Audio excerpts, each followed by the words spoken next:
Sementara itu, Saudara, Bandara Internasional Dubai yang merupakan bandara terbesar di Uni Emirat Arab dan menjadi salah satu bandara tersibuk di dunia mengonfirmasi bahwa 4 orang terluka pada hari Sabtu akibat serangan yang melibatkan rudal balistik Iran. Selamat malam, Mbak Dian. Ya, Pak Yuda, bagaimana saat ini situasi terkini di Dubai? Apakah masih ada serangan-serangan? Ya, dapat kami update, Mbak Dian, bahwa pada hari kedua, tanggal 1 Maret 2026, serangan rudal maupun drone dari Iran masih terus menyasar ke UAE. Pemerintah UAE sudah menyampaikan informasi bahwa Tidak ada WNI yang terluka ya Pak, atau menjadi korban dalam serangan ini? ya, kami dapat konfirmasi berdasarkan komunikasi kami dengan otoritas tempat dan juga dengan komunitas masyarakat Indonesia. Hingga saat ini tidak ada warga negara Indonesia yang menjadi korban serangan rudal maupun drone dari Iran. Baik, dalam situasi seperti ini bagaimana kondisi WNI di sana Pak? Apa langkah-langkah yang dilakukan oleh Kedubes RI di sana? Ya, total ada 81 ribu warga negara Indonesia yang tinggal di seluruh UAE yang terbagi ke dalam 7 emirat. Berbagai macam langkah sudah dilakukan oleh KBRI Abu Dhabi dan juga KJRI Dubai. Pertama, kita menetapkan rencana kontingensi ya, untuk mengatasi situasi kedaruratan ini. Kemudian yang kedua, kita telah menetapkan status siaga 3 ya, untuk memberikan alert kepada masyarakat bahwa kita sudah masuk ke dalam situasi darurat. Dalam rencana kontingensi ada 4 status keamanan.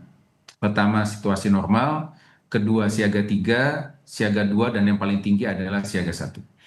Kemudian yang ketiga, kita juga sudah membentuk crisis response team yang terdiri dari unsur-unsur KBRI Abu Dhabi, KJRI Dubai, dan juga unsur-unsur masyarakat. Jadi kita bersatu padu untuk memberikan pelayanan dan juga pelindungan secara terintegrasi dengan masyarakat. Himbauan-himbauan juga sudah disampaikan baik oleh KBRI dan KJRI, termasuk menyampaikan nomor hotline. Ya. Jika terjadi suatu kedaruratan, mereka bisa segera menghubungi nomor hotline yang sudah kami sediakan. Dan yang terakhir, kita juga menyiagakan tim protokol dan konsuler untuk memantau posisi atau situasi yang ada di airport, ya, baik itu di airport Dubai maupun di airport Abu Dhabi. Oke, berbagai imbauan ini telah disampaikan oleh WNI di sana, tapi Pak, ada bagaimana skema jalur evakuasi misalnya, apakah itu sudah disiapkan? Ya, sudah. Jadi dalam rencana kontingensi tentu kita harus memikirkan the worst case scenario. Ya, namun kami perlu tegaskan bahwa saat ini kami masih menetapkan status siaga 3. Jadi belum mencapai status siaga 1, di mana siaga 1 itulah kemudian proses evakuasi kita lakukan. Tentu berkoordinasi dengan Kementerian Luar Negeri yang ada di pusat.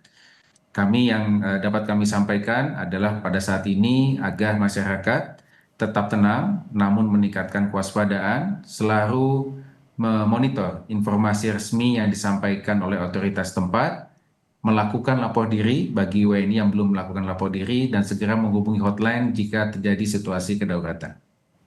Ya, ini kan serangan rudal ini juga menyasar atau mengenai Bandara Internasional Dubai, Pak. Lalu bagaimana situasi penerbangan di sana, Pak Yuda? Ya, sejak hari pertama serangan Iran terhadap UAE, GCAA atau Otoritas Penerbangan Sipil UAE telah mengumumkan penutupan wilayah udara UAE, sehingga ini akan berdampak kepada penghentian penerbangan baik yang ada di airport Dubai maupun yang ada di airport Abu Dhabi.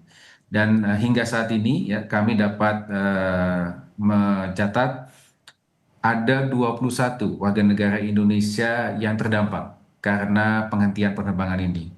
12 diantaranya ada di Abu Dhabi dan 9 ada di Dubai. Dan kita sudah memberikan bantuan dan memastikan bahwa mereka sudah mendapatkan penanganan dan juga akomodasi.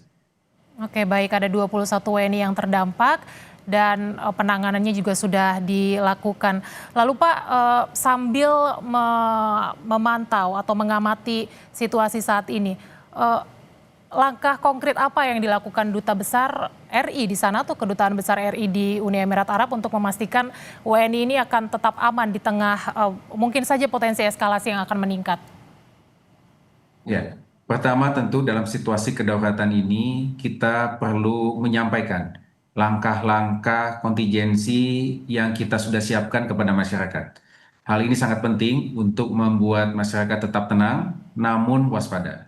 Nah, untuk itu kami sudah melakukan town hall meeting melalui pertemuan secara virtual dengan seluruh masyarakat Indonesia yang ada di UAE untuk menjelaskan update situasi keamanan terakhir dan juga langkah-langkah kontingensi yang sudah disiapkan baik oleh KBRI dan KJRI.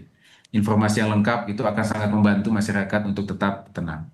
Dan kedua, tentu tadi kami sampaikan kita membentuk crisis response team untuk mengantisipasi jika terjadi eskalasi lebih lanjut.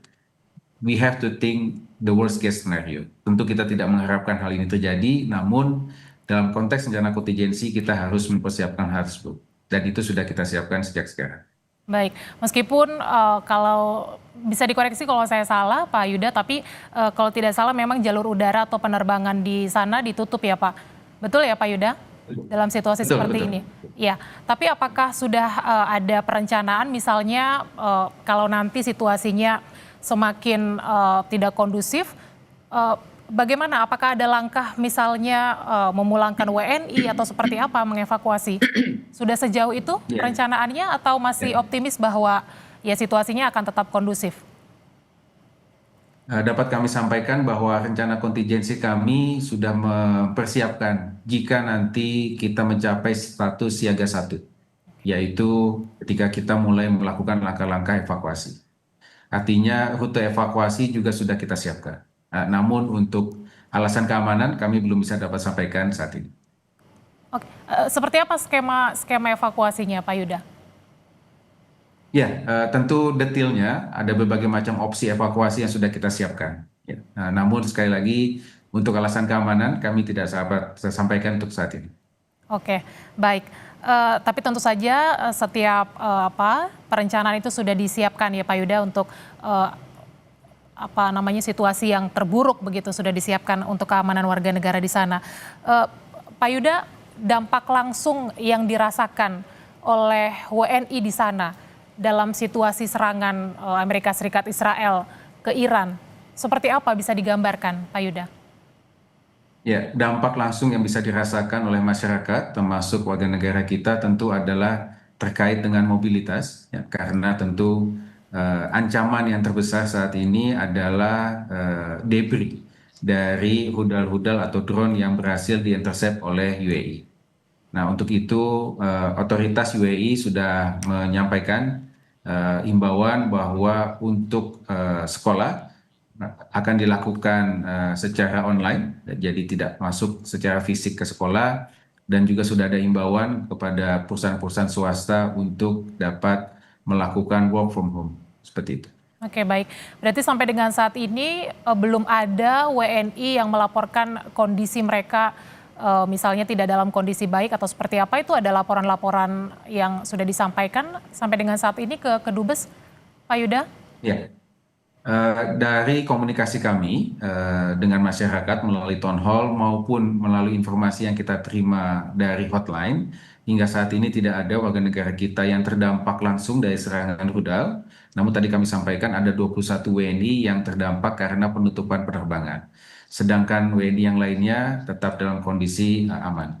Namun sekali lagi kami tetap mengharapkan ya, para WNI untuk tetap meningkatkan kewaspadaan, ya, mengurangi pergerakan keluar rumah untuk hal-hal yang non esensial, ya, menjauhi jendela, ya, kaca dan sebagainya karena kemungkinan debris bisa masuk dari situ, dan kemudian juga terus berkomunikasi dengan KBRI dan KJRI. Baik, komunikasi terus dilakukan kepada warga negara Indonesia di Uni Emirat Arab dan sejumlah imbauan juga sudah disampaikan untuk WNI di sana tetap waspada, dan tentu saja kita harapkan eskalasinya tidak meningkat dan situasi tetap kondusif supaya kondisi warga negara Indonesia juga tetap aman. Terima kasih Pak Yuda Nugraha, Duta Besar RI untuk Uni Emirat Arab, sudah bergabung di Breaking News Kompas TV. Selamat pagi Pak Yuda, terima kasih.